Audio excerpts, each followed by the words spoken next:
You're listening to an Airwave Media Podcast. Feel like who art Ed? Try to spice it. Who art is Mr. Wood, art Ed me? Yeah. Either way, it's ambiguous. It works on so many levels. I know. That's off to a great start. Welcome to Who Arted, weekly art history for all ages. I'm your host, Kyle Wood, and once again, I'm going to be interviewing an artist today. I am really excited because Jess Phoenix is an illustrator, artist, designer who is doing absolutely stunning work, and I always love to pick people's brain and figure out how this happens. So thank you so much for joining me today, Jess Phoenix. Thanks for having me. I'm like I said, I'm really excited because I spend a lot of time nerding out about art history and just marveling at the different things people have done. And it's cool for me now as I get to find out from the artists themselves exactly how the magic happens. To get started, though, I always like to get into a little bit of background. So can you just tell me about yourself? Like, where'd you grow up? What were your interests, hobbies, that kind of stuff? Yeah, I grew up in Massachusetts, Stowe, Massachusetts, which is kind of a small, rural-ish town, kind of like maybe 45 minutes west of Boston. And yeah, I love to draw, love to make art, loved cats. That hasn't changed much.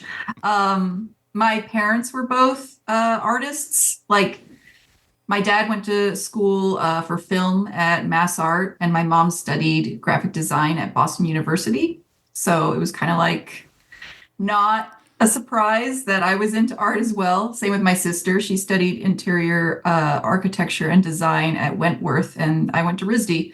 So everybody just did the art school thing, which is kind of a rarity. So it's just the family business. You grew up always surrounded by art, and it was always an interest for you. Yeah.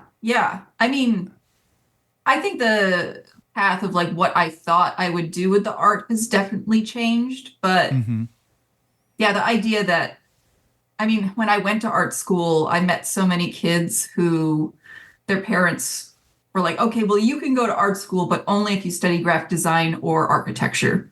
It's like, you have to make some money. I know that. Yes.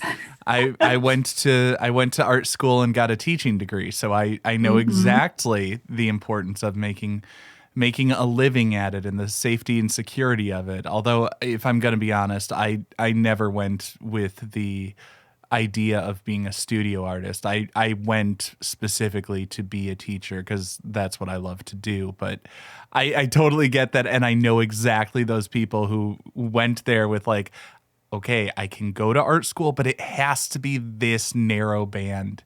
And I love, that there are actually way more avenues for people to make a living in creative pursuits than I think a lot of people realize. I mean, You're doing all sorts of cool and innovative design work that I want to get to a little bit later, but I just felt myself totally relating to that connection with the art school in RISD. So I didn't go to RISD. I went to SAIC, but I know similar worlds. Oh, yeah, for sure.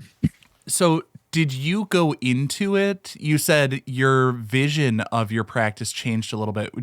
Were you like more painting driven going into it? I mean, you do more illustrator type stuff now.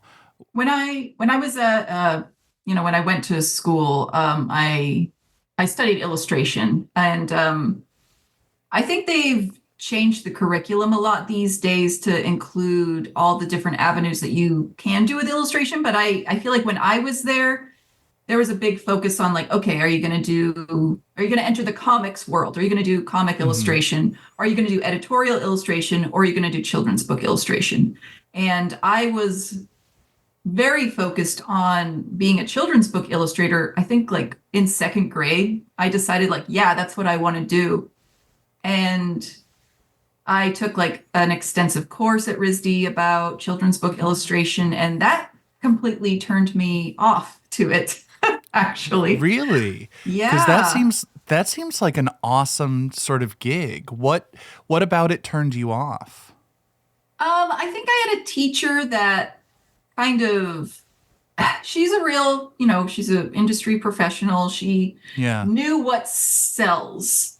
And I think maybe she probably imposed some of those ideas of what will sell a little early on. I mean, again, she was just trying to impart her vision and everything. But I had a crit once where I brought a concept. We were all supposed to bring a concept of a book that we would want to do, and I think like my idea, it was a little spooky, little Edward Gorey. Yeah. That was more my sensibilities growing up. I didn't want to just do sweet fuzzy animals and everything, but she was much more of the sweet fuzzy animal genre. And so I showed this piece of artwork that was supposed to represent a larger book that I had, that idea, that concept. And everybody in the class was like, I think this is great. And then finally she spoke up. She's like, I don't think this is marketable. I think you need to like just go in a different direction. And it really took the wind out of my sails. And I know that there is room for that. There is room for kind of those spooky alternative voices in kids' books. But I don't know. It made me think differently on how I want to, I don't know, create art, express my art, what I want to be doing with my art. See, that's so interesting to me, because when I was looking through your portfolio, your website, your Instagram feed and stuff, part of what drew me to it is your use of colors. It's so bright. It is so, I don't know how to describe it. It's like, it's soothing to me. I love it. I love looking at it. Everything is so visually satisfying. I would have not expected a spooky strain coming from you. Yeah. And I know people are multifaceted and stuff, but I love hearing about these unexpected influences and interests and styles. Yeah.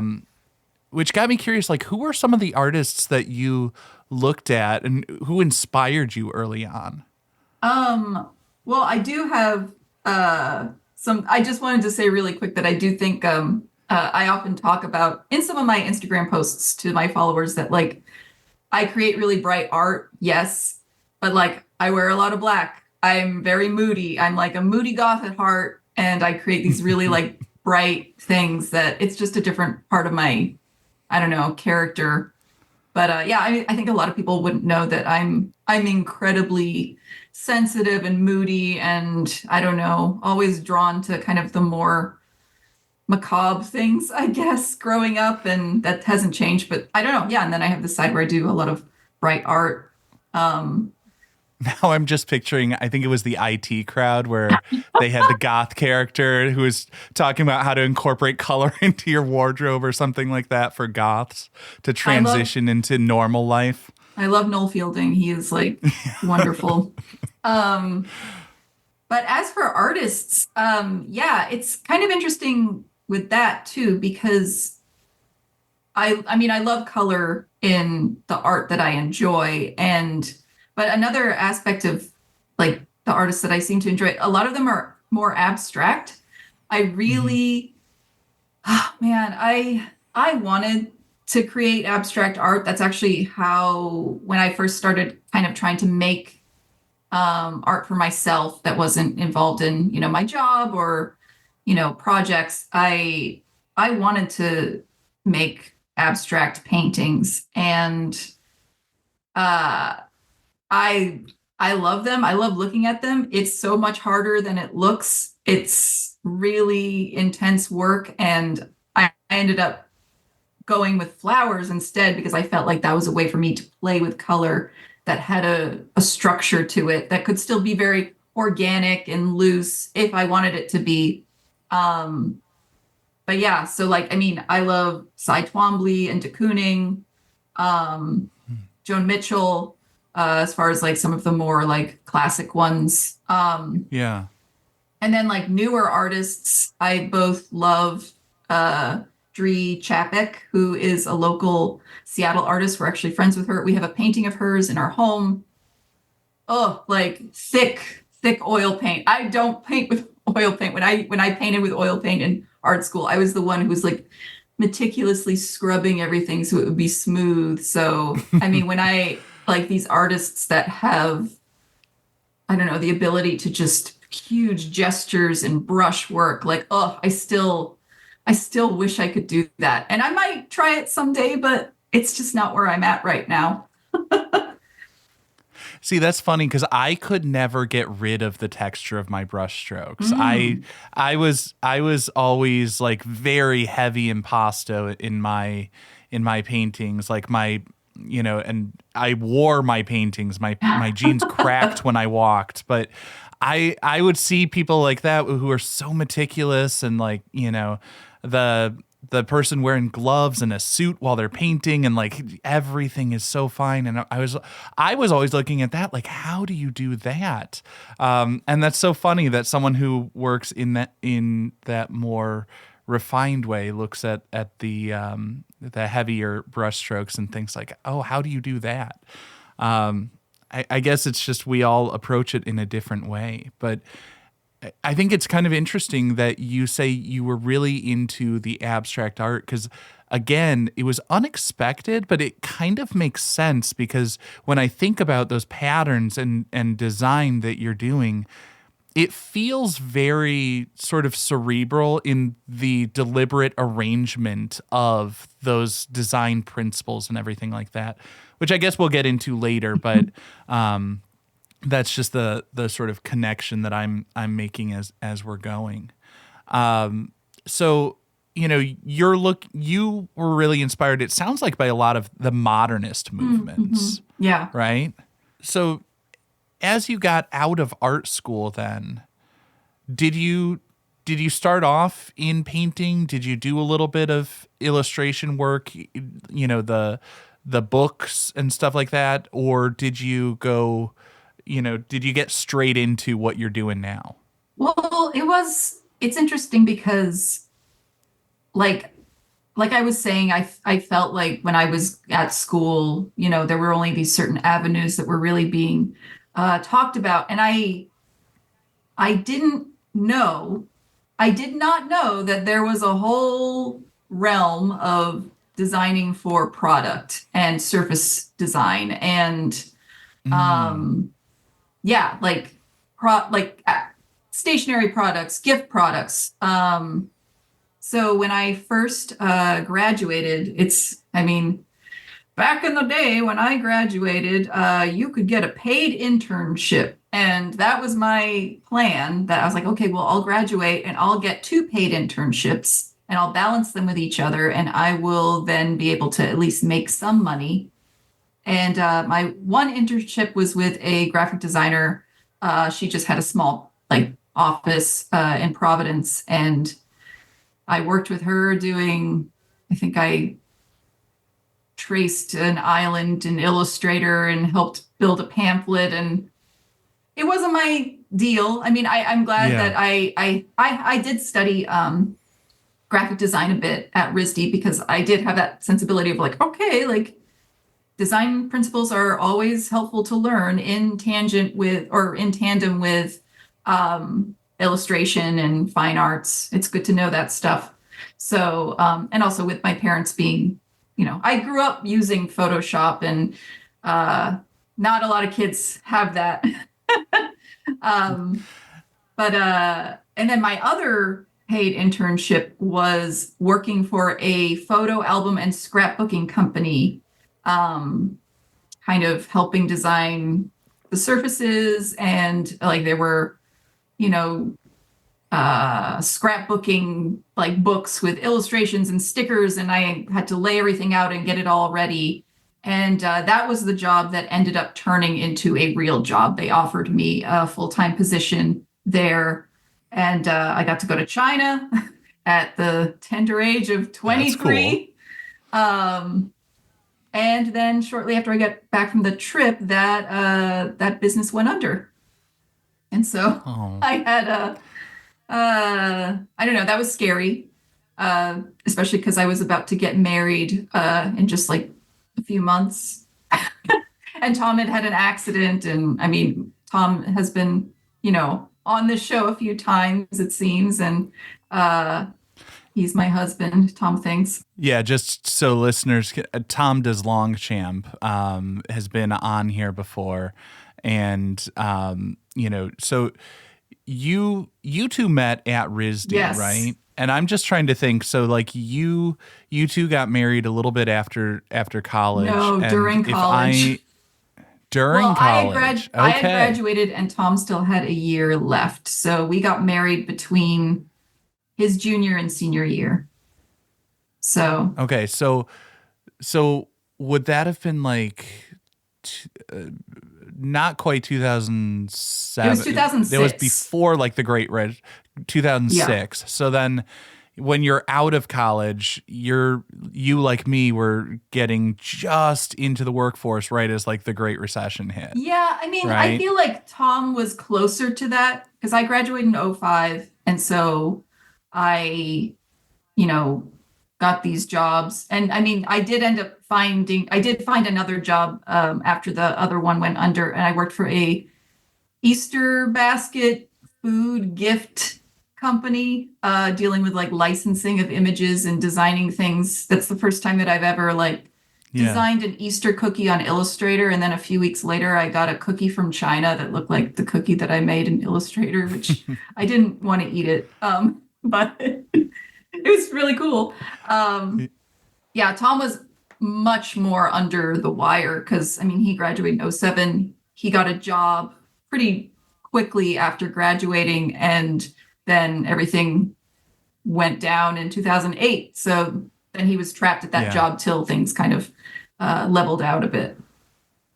Yeah. So then I'm curious, what was sort of the turning point for you to get into like branching out into the design work you're doing now? Because obviously, spoiler alert, you didn't stick at the company that went under, or yes, so what was the turning point for you to get to your current stage? Well, there is a big gap, and in that gap, I worked for a company that I actually still work for. I've been with the same company for 16 and a half years, designing cards, journals, gift books. I actually art direct children's books, which is interesting because, I've come at it from the other end now. I never made that children's book, but I help other people make some. And it's a wonderful job. And I am so thankful to have it. And I remember when I was thinking about what I truly wanted to use my illustration degree for, I was like, well, it'd be just so great if I could work for a company and if they say, hey, I really want a pear. Can you draw us a pear? Then I would do that pear in like a style and they would go, oh, it's wonderful. But I had people tell me like, those jobs don't exist. But this job was kind of like that job. And so that's why I think it's been such a really great place for me. I've grown a lot being there. Actually, so how it all started to, turn into my own stuff. I think after being there, when did I start? Around like 2007. And I've been at it for almost 10 years. And I found that I was getting prickly about having to make changes to the artwork that I was making for these various projects. I was holding things very tightly because this whole time I'm at this great job where I get to do art all day.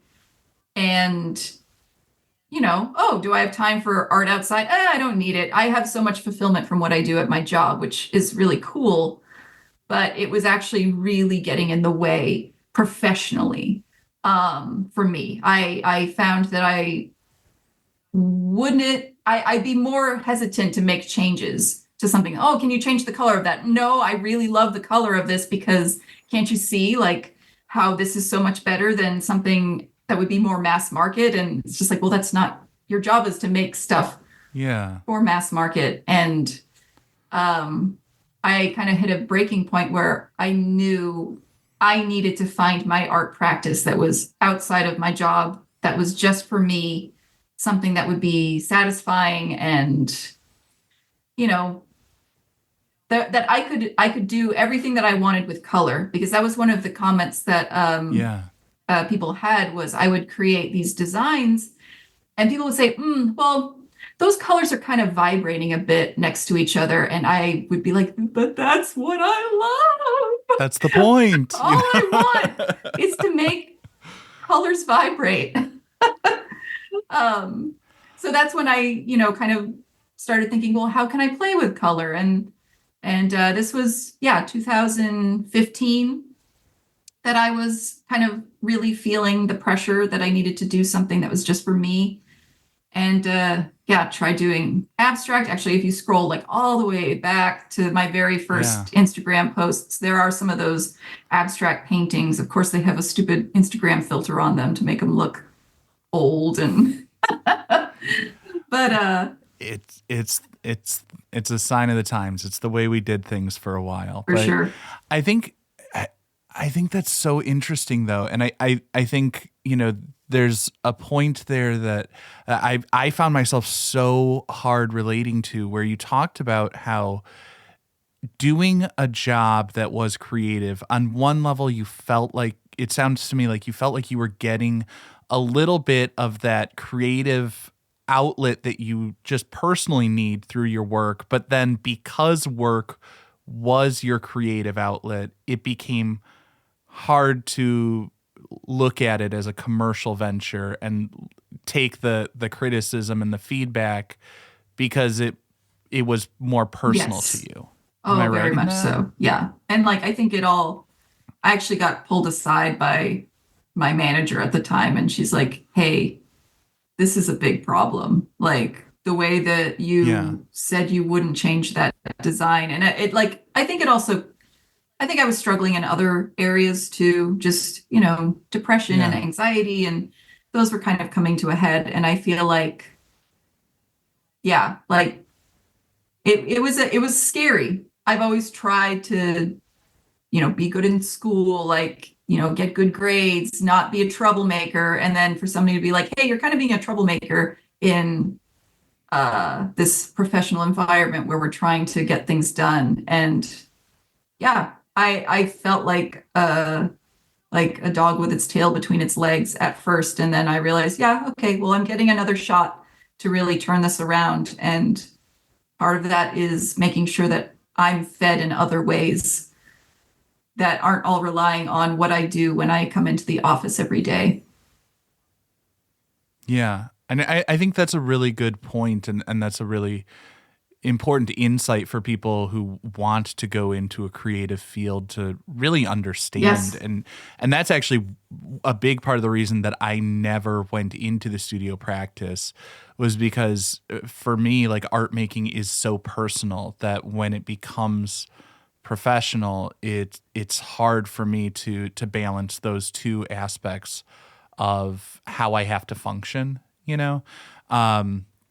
And I think it's important for people to realize, making art and stuff, it's a fun job at times, but it's a job, and it's hard to balance that, and it's hard not to take it personally when it's your design that you created. And I'm going to take a break for just a moment now, and then when we get back, I want to get into how you are creating these designs, because if I'm being 100% honest, I love it. I know some elements of Illustrator and Photoshop. I also grew up on those tools. I don't even remember how I got those tools, but I had them and I played with them, but I never did anything so well. So I am eager to pick your brain and figure out how all of that works.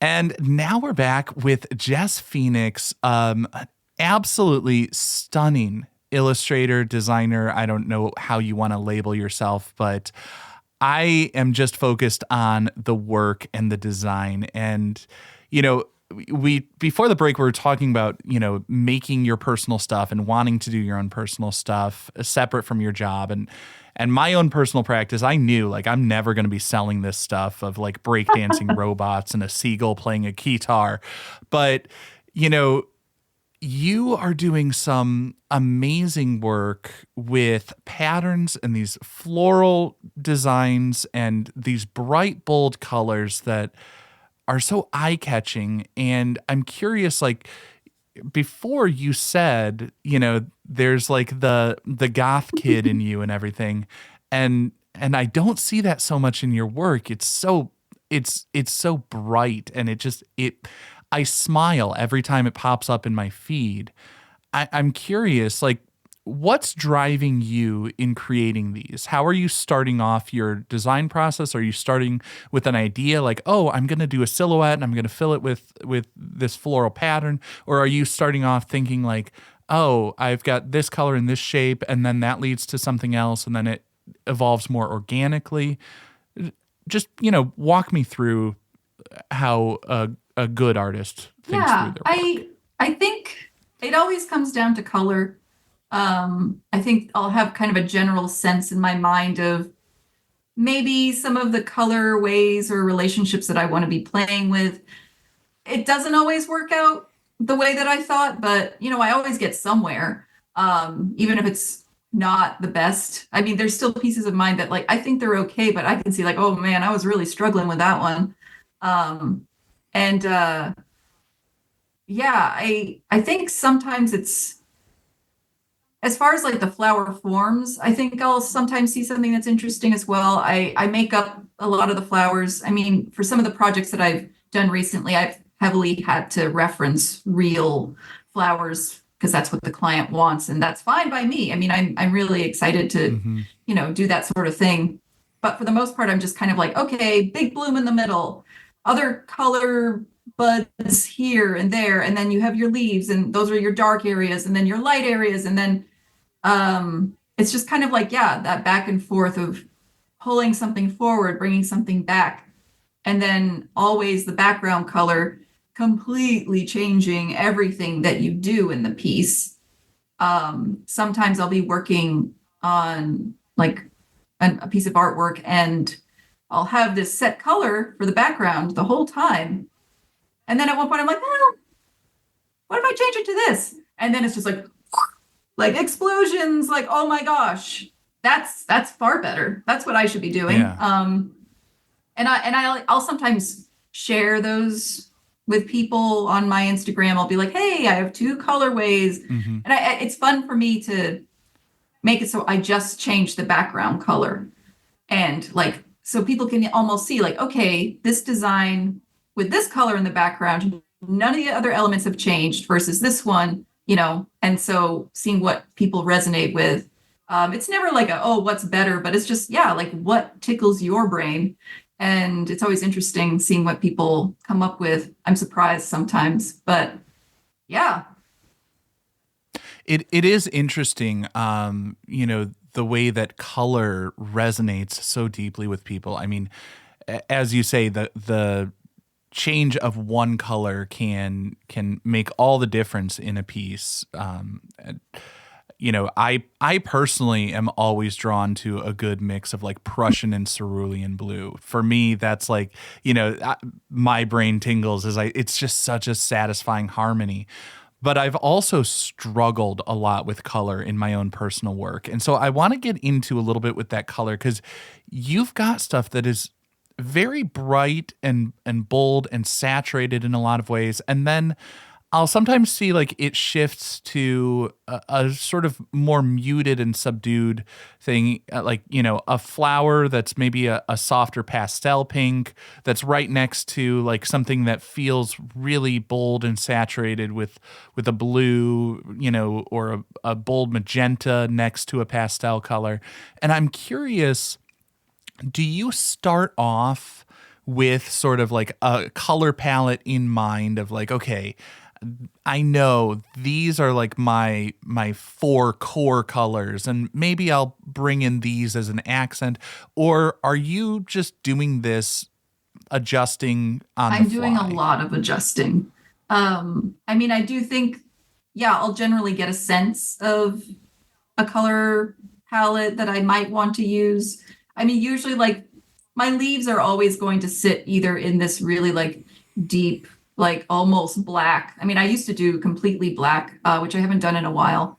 But like, cobalt and just very deep and almost purple and how things shift in that way. Or sometimes like a lot more like, green or teal.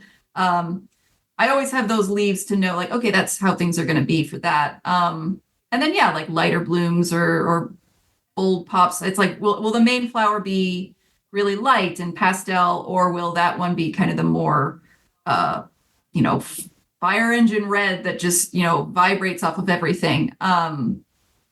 And yeah, I mean, I will take a color. I'll sometimes just like pick whatever color I can in Photoshop, fill that blossom, like at least like an area, and then go right into the hue saturation adjusters and then start playing. And then just using that slider, going back and forth, seeing like, okay, do I like that? And then once, like with a lot of flowers, once I get that level, okay, what about the detail on top of it or behind it? Every little flower needs to have its own little complementary things that are going on, its own little interactions. So yeah.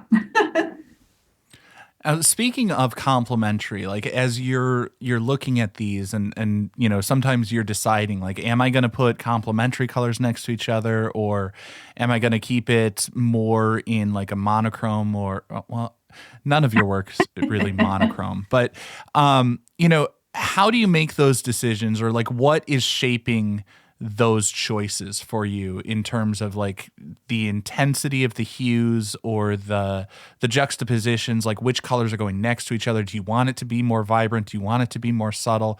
Like, how are you making that choice about where it should be more or less intense of the contrast and stuff like that? I think it's tough at the very beginning because since I don't know, like I'll usually have a section of the piece that I'm working on that at least like has maybe one of the blooms, one of the leaves, some of the background elements, and then I'll just play with those guys and get kind of like a harmonious color thing going with them. And I don't always know if I mean, I do sometimes go about knowing that, all right, I do want this to be a little more of a quieter piece, or I just really want to knock everybody over the head with, electric magenta on teal and, just go really crazy. But yeah, and then once I've kind of made a little section look how I want, then I'll start building the rest of the piece, populating everything. And then sometimes I'm like, oh, that doesn't work. So then I have to do the old, like I make a layer on top of everything in Photoshop and then just paint big blobs of color over areas. And then I can like adjust all at once, all the little buds that I thought I wanted to be hot pink. And then I realized that's too much. And so then I'm kind of seeing how the whole piece would look if everything was more of a purple or, something else. It's nice when everything comes together right at the beginning, but yeah, I don't know. I feel like there are some pieces where I am, yeah, just trying my darndest to make it look right, and it's not going to be right. And that's why I am thankful that I work in Photoshop. So sometimes I'll create a piece and I'll put it out there. I'm like, hey, this, it's good. I like it. I wouldn't share it if I thought it was bad, and then I can revisit it though, like months later when I have a fresh eye and be like, you know what I think would actually help this piece? And it's usually a complete recolor. And that's usually a fun exercise for me to revisit pieces and then just apply a whole new palette. And a lot of the pieces of artwork that I've made that way, they weren't my favorite back then. And then I changed them and now they're one of my favorites. It's funny how that works sometimes. Yeah. So it sounds to me like you're starting off with an idea for a mood, a vibe that you want to create? Do you want it to be more subdued and relaxing? Do you want it to be more jarring and eye-catching and bold? And then you're experimenting with the color scheme throughout that, which, I mean, to me, that totally makes sense. That's kind of how I go with a lot of stuff. I'm selecting elements based on a lot of times mood and in what I'm trying to create. But I'm curious because as I look at your stuff, like my own personal style, I am very much a more is more type of person. I have a tendency to turn everything up to 11. But as I look at your patterns, there's a lot going on, but I've never looked at something of yours that felt overwhelming. And so I'm curious, how do you know when to stop? Well, You know what I'm saying? It's a legit question that I think a lot of people, as they're creating, you look at something and, you add something more and it's like, oh, that looks so much better. That added detail is so great. But then, you add too much and it becomes cluttered. It becomes confusing. It becomes, you lose the focus. So like, how do you strike that balance and how do you know when you've hit the right balance? I guess it depends on the type of pattern I'm planning on making. I'm finding that I'm trying to do a lot more, more structured patterns just as a style, like, kind of that wallpaper style where you have a motif and then you can really just see the repeat of it, like going, horizontal and vertical. That's new to me because I always used to just kind of build things in a very busy, messy way. There's so much, like, it's a lot of intuition too. Like, I think the hard part with building patterns is you don't really know how it's all going to look until you really get it into an intense repeat where you're seeing it, really zoomed out. Then like, oh yeah, that's a little too much, or that's at the wrong angle. Since the very beginning, there's a kind of like golden painting motif that I've added to my leaves. And it's like I either do like, kind of veins coming out or these little gold dots. And I kind of always thought that it's like, oh yeah, those are my signature touches. But I've made some patterns where I add those and I'm like, too much, don't want that. Even though it's something that I feel like people like, oh yeah, that might be a Jess Phoenix piece because it has those details. I've had to take them out of patterns because I just want the bold, clean shapes of the leaves to come forward, and I don't want it to get muddied with any other details. But sometimes I still find a place to use those. It just depends on what I'm trying to make or achieve with a pattern. Okay, so you just sort of step back, you look at it, and you just know, like it clicks for you. Yeah, there's no like principles that I follow. Must be nice having talent. Ooh, I see things. I get it.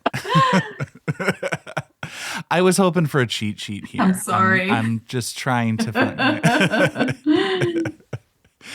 It's fine. But you do it well. And for listeners, I'm going to include all of your links in the show notes, your Instagram, your website, all of that, so they can see exactly what we're talking about. But as I look to wrap things up, I am still going to try to push you to pull some tips that I can use to, feel like less of a failure in my own art and design. What advice would you give for aspiring artists, designers, any specific hacks that ease the workflow? You've already talked a little bit about using digital methods gives you flexibility to, play around with and alter the color pretty easily. But, anything you would give as advice to someone to find success in the field? Well, so I think I want to touch on like a method thing that it doesn't make things easier, but it makes things better, in my opinion. Better is good. Because I didn't mention about the fact that, like, yes, I'm building everything in Photoshop, but everything I do I start with paper and pencil. I draw out a design. Then I take tracing paper and lay it over, and with markers, dried out markers, juicy markers, whatever I can find, I draw every single petal and leaf and stem. Just usually just one color or like a couple, just depending on what I have laying around. And then I scan that and then compose everything in Photoshop with all those pieces that I cut out and then put. So, and I get a lot of people being like, oh, what Procreate brush do you use? And I think that's like an advice that I would give is like, hey, like the iPad is great.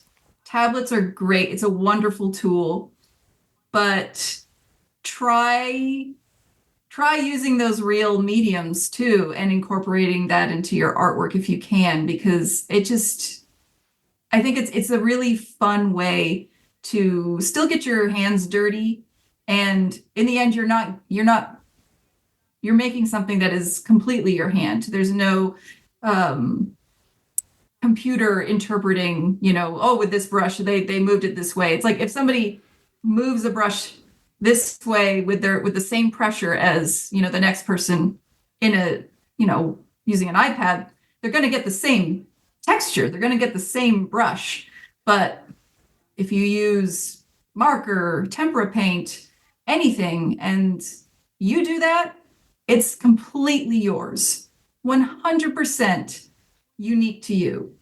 And I think that's especially very good to find as you're developing your style. I mean, I know some people like digital artwork is very like, it's so intense. And I just feel like the people that go for it all digitally, like the intricacies and light, and it's beautiful. And I don't knock it at all, but I don't feel like I could work that way. But yeah, I don't know. I that's something that I generally tell people to just never neglect the magic that can happen when you put pen or pencil to paper. Yeah, I would definitely agree. I think there's something really nice about, for the artists themselves, getting that tactile experience of creating with traditional media. Obviously, I, as a very old person, can totally relate to that. But I think you're making a really interesting point about how the marks that you make are fundamentally different when it's your own mark with, ink or paint on paper or whatever, and then you digitize it compared to a completely digital rendition. And I think on some level, for the viewer, there's a difference. I mean, in the very first segment, one of the first things we talked about was like Cy Twombly and de Kooning and, those artists who were so much about the expressive qualities of the individual artist's idiosyncratic mark making. And I think that resonates with people because that's where we get the human connection with the art. Yeah. And I think the fact that you're doing that in your work is probably why I look at it and I have that sense of peace and connection. It's that organic, natural feel. It's comforting in a sort of way to see these organic shapes that come from a natural process. And I don't see the evidence of like a pencil or anything in the final work, but I feel like there's some echo of it there, because it does, your work, as I've looked at it, it always did feel to me, or does feel to me.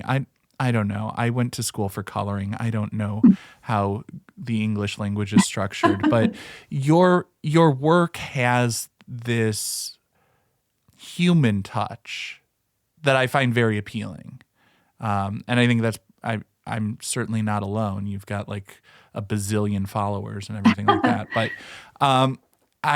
I do appreciate that. And I think that's really good advice and a good way to end the show. So I'm just going to say now, Thank you so much. Once again, Jess Phoenix.